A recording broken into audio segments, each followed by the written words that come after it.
So hey guys, and thanks for joining me for another video. Welcome to the Random Watch Dude channel. I'm just some random dude who likes to ramble on about watches. I've got a watch obsession. I'm a member of the official club of watch nutters. Today I'm wearing my Rolex Submariner 124060. I've actually been wearing this watch for about 10 days solid now. I haven't worn anything else. I've been really enjoying just being a one watch guy. I have actually tried being a one watch guy on a permanent basis. Doesn't work for me. I tend to find after about 2 or 3 weeks of just wearing one watch that I get a little bit tired and I want to put something else on just for a little bit of a freshen up. But yeah, look, I'm on about day 8 or 9 of wearing the Sub, and to be fair guys, there aren't many watches other than the Sub that I could even contemplate doing this with. That's how good the Submariner is. Despite all the negative press that Rolex gets, the Submariner is one of the very few watches that I've ever owned that I can wear for more than a week without getting bored.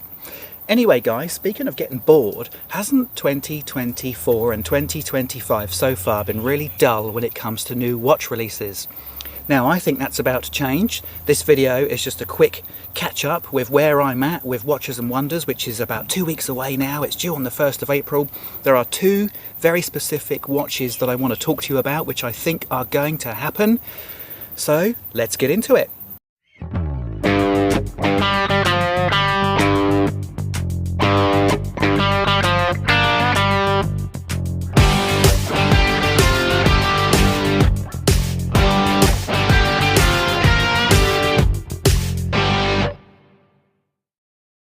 So the first crazy, interesting, exciting new watch, which I think is going to be released at Watches and Wonders, guys, is a TAG Heuer. And excuse the palm leaves floating around in front of the camera here. How irritating is that? Let me just pop them out of the way. Bloody palm leaves getting in the way of my videos. How dare they? There's one over here as well. Excuse me a moment. So let me start again, guys. The new TAG Heuer, which I think is going to be really exciting as the first release, the first exciting release of Watches and Wonders. The new TAG Heuer Formula 1, and I'm not talking about the existing Formula 1. I think there are 39mm and a 42mm case QUARTZ watches. I'm talking about a new 35mm-36mm Formula 1, which harks back to the retro days of the 80s and 90s. You know, those plastic bezeled Formula 1s. You guys that are roughly my age will know exactly what I'm talking about.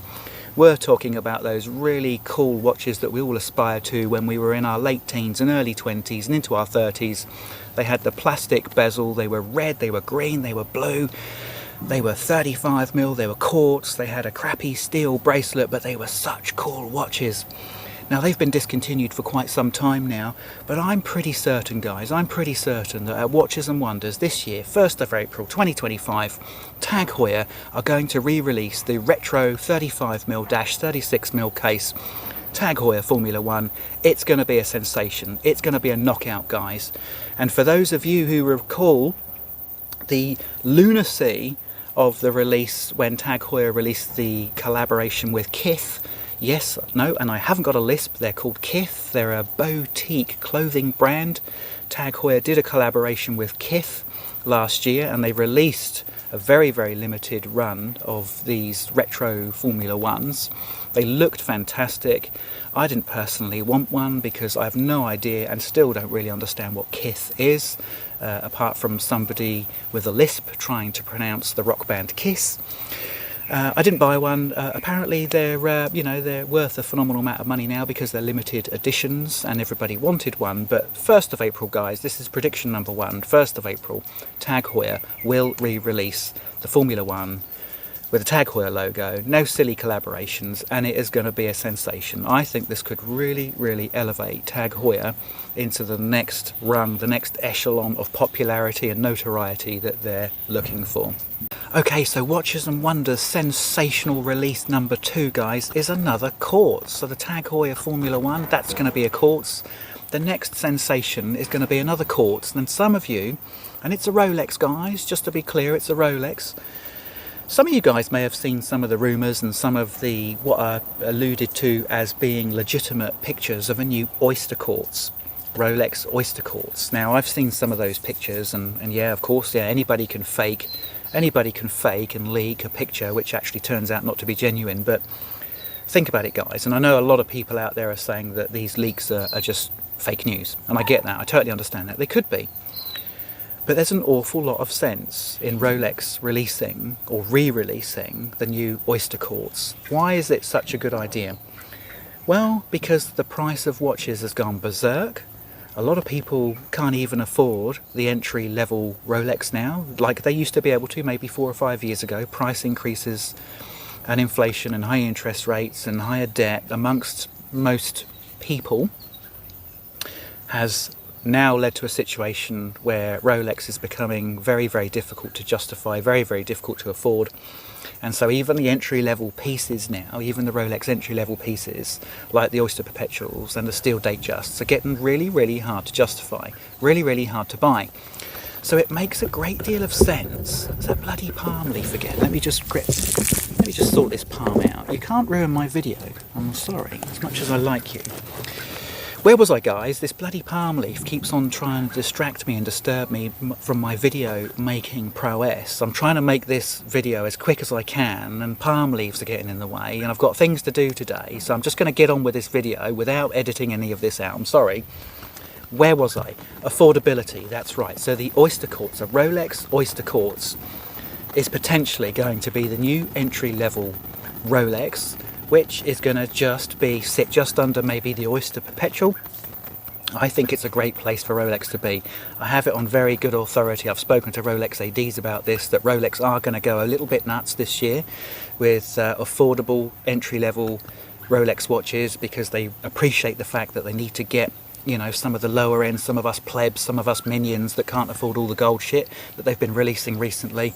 They need to draw us back in with some new models. And look, honestly guys, the Oysterquartz is just such a fantastic way to do it.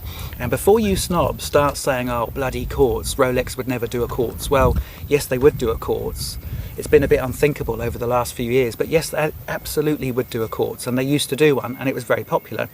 And I see no reason at all why Rolex couldn't release a really, really cool, high torque, many jewels, like 10, 11, 12 jeweled quartz. And it would be a Rolex quartz, guys. It wouldn't just be a basic Seiko quartz or a Tissot quartz. This would be a Rolex quartz. This would be a cool quartz watch. And here's another reason why I think this watch is going to happen, guys. Here's another reason. I made a video recently where I talked about the fact that how the hell are Rolex going to keep up with all the servicing of the mechanical watches that they've been producing by the millions every year. How the hell are they in the future going to keep up with the servicing of these watches? Well, here's a smart idea. Why not just start releasing watches that have a quartz movement in? And that takes away your servicing problem, doesn't it, to a degree? Yeah, so it's a really smart idea. I think this is going to happen, guys. This watch is going to happen. I don't know anything.